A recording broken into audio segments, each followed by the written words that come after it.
Hello friends, welcome to English summary zone. Friends, आज के इस वीडियो में हम एरिस्टोटल की द आर्ट ऑफ पोइट्री के बारे में जानने वाले हैं। तो चलिए एरिस्टोटल के बारे में पहले जान लेते हैं।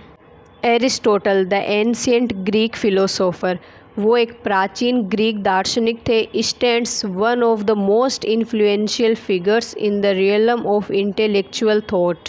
बौद्धिक विचार के क्षेत्र में वे बहुत ही प्रभावशाली शख्सियतों में से एक थे। 384 ईसा पूर्व में इस्टेगिरा शहर में जन्मे। He became a student of Plato, बाद में वे प्लेटो के शिष्य बन गए। And eventually went on to establish his own school the Lyceum, और उन्होंने खुद की एक स्कूल खोली जिसका नाम था lyceum. Aristotle's work spans numerous disciplines including philosophy, ethics, logic, politics and science. Aristotle के कार्य बहुत विषयों तक फैले हुए हैं, जिसमें फिलोसॉफी है, नैतिकता है, लॉजिक है, पॉलिटिक्स है और विज्ञान है।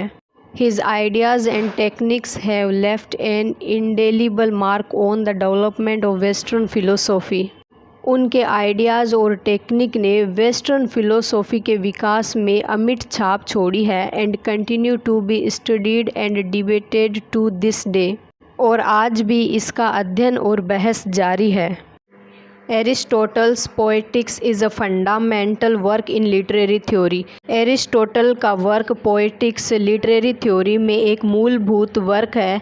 And is considered one of the earliest and most influential works on dramatic theory, और ड्रामेटिक थ्योरी में यह बहुत ही पुराना और प्रभावशाली वर्क माना जाता है। It was written around 335 BCE, यह 335 BCE के अराउंड लिखा गया था। And primarily focuses on the nature and elements of tragedy.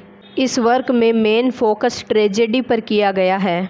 What is Aristotle's poetics? The answer is Aristotle's poetics is a treatise on the art of literature written in 330 BC. अरस्तु का poetics एक ग्रंथ है जो कि art of literature पर लिखा गया और 330 BC में लिखा गया था। In it Aristotle focuses on the principles of poetry and drama. अरस्तु ने अपने इस वर्क में पोइट्री और ड्रामा के जो सिद्धांत है उस पर फोकस किया है। Outlining what makes effective storytelling and structuring plays and stories to be more meaningful and engaging, जो प्रभावी कहानी कहने और नाटकों और स्टोरीज को अधिक सार्थक और आकर्षित बनाने की रूपरेखा तैयार करती है। Aristotle's deconstruction of plot structure into beginning, middle and end is still widely used in writing fiction or non-fiction works today. अरस्तु ने प्लॉट को 3 भागों में विभाजित किया है, बिगिनिंग में, मिडल में और एंड में। और ये जो स्ट्रक्चर है आज भी इसका काल्पनिक रूप से और गैर काल्पनिक रूप से यूज किया जाता है। तो चलिए आप पोएटिक्स के मेन कॉन्सेप्ट्स और पॉइंट को देख लेते हैं। फर्स्ट इसका एलिमेंट है plot. What is plot in poetics? According to Aristotle, plot is the most important element of a story or drama. किसी भी ड्रामा या फिर स्टोरी के लिए जो सबसे ज़्यादा मोस्ट इम्पोर्टेंट एलिमेंट है वह प्लॉट ही है। प्लॉट को हिंदी में कहते हैं कथानक। It is what ties all of the components together and allows us to follow the narrative. यह सभी घटक को एक साथ जोड़ता है और नरेटिव को फॉलो करने की अनुमति देता है। He defines plot as the arrangement of incidents within a story. Aristotle कहते हैं कि किसी भी स्टोरी में प्लॉट घटनाओं का अरेंजमेंट है।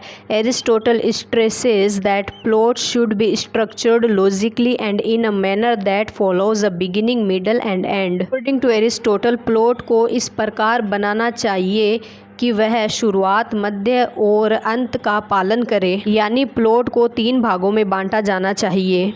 एरिस्टोटल के अनुसार ट्रेजेडी का प्लॉट 6 भागों में होना चाहिए। इस शुरुआत में इसके प्रोलोग यानी प्रस्तावना, फिर सेकंड है पैराडोस, और थर्ड है एपिसोड, और फोर्थ है स्टेसिमोन, और फिफ्थ है exodus.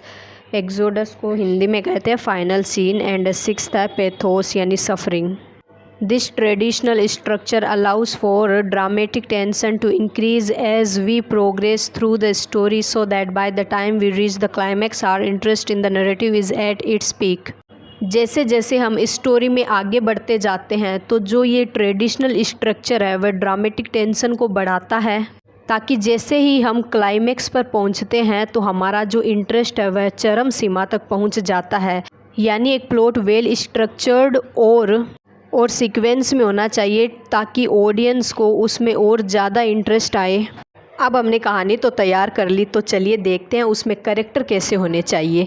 Aristotle states that characters should be developed deeply so they appear more lifelike and believable to the audience.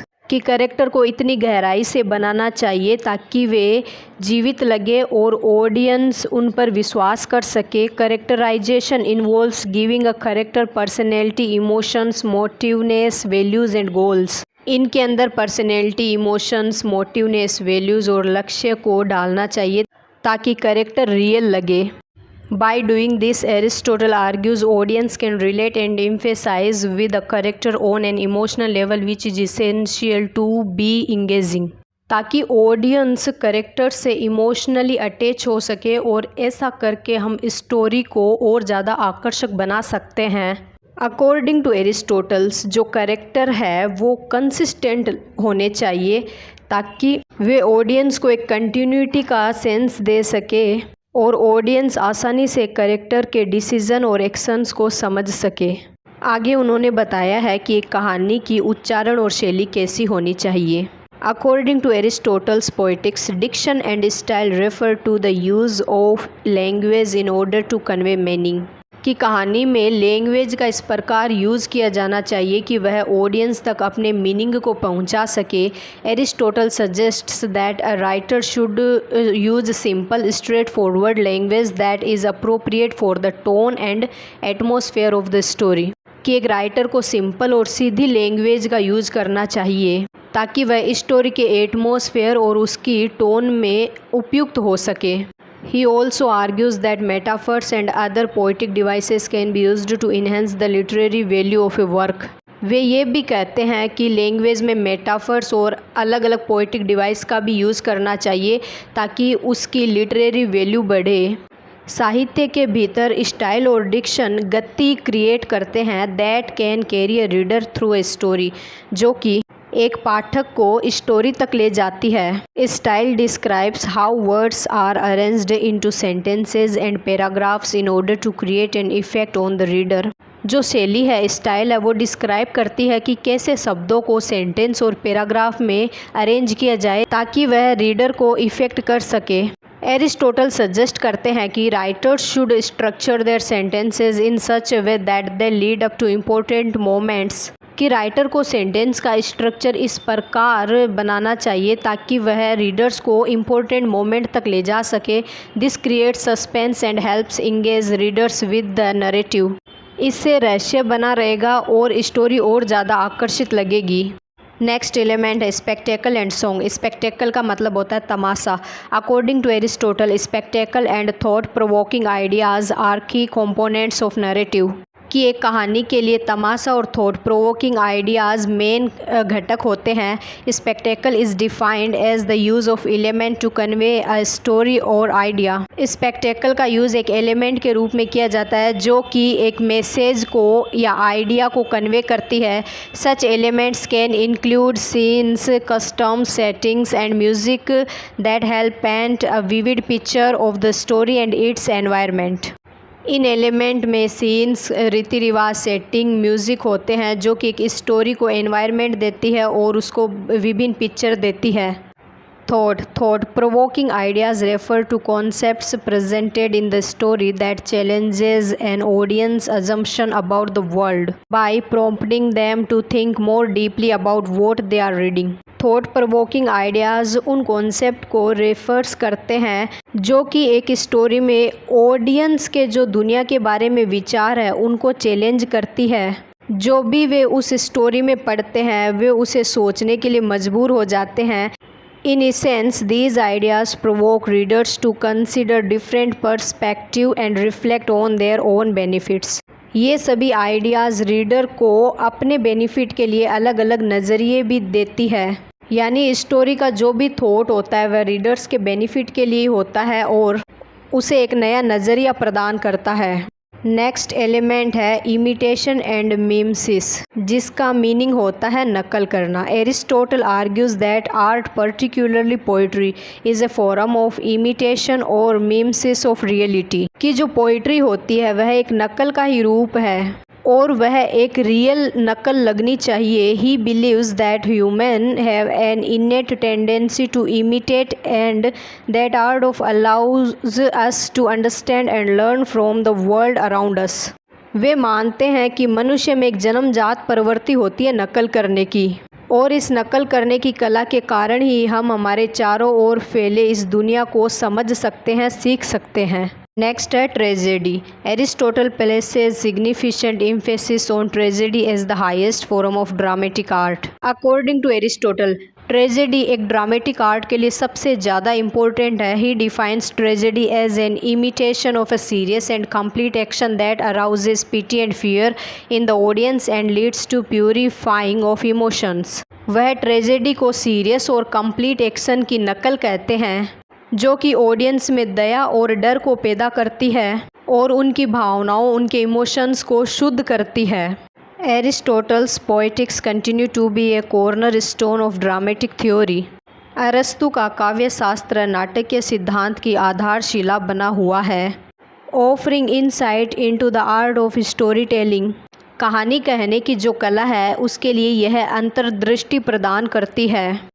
By utilizing key elements such as plot, character, thought, diction, music and spectacle, writers can create powerful stories that move and inspire audience. इन सभी elements का use करके कोई भी writer एक powerful story लिख सकता है जो कि ऑडियंस को इंस्पायर करेगी। Aristotle's ideas on poetics provide an invaluable framework for writers to hone their craft and create meaningful works of art. अरस्तु के विचार एक राइटर को अपनी कला को निखारने और उनको मीनिंगफुल वर्क को क्रिएट करने के लिए एक अमूल्य रूपरेखा प्रदान करता है।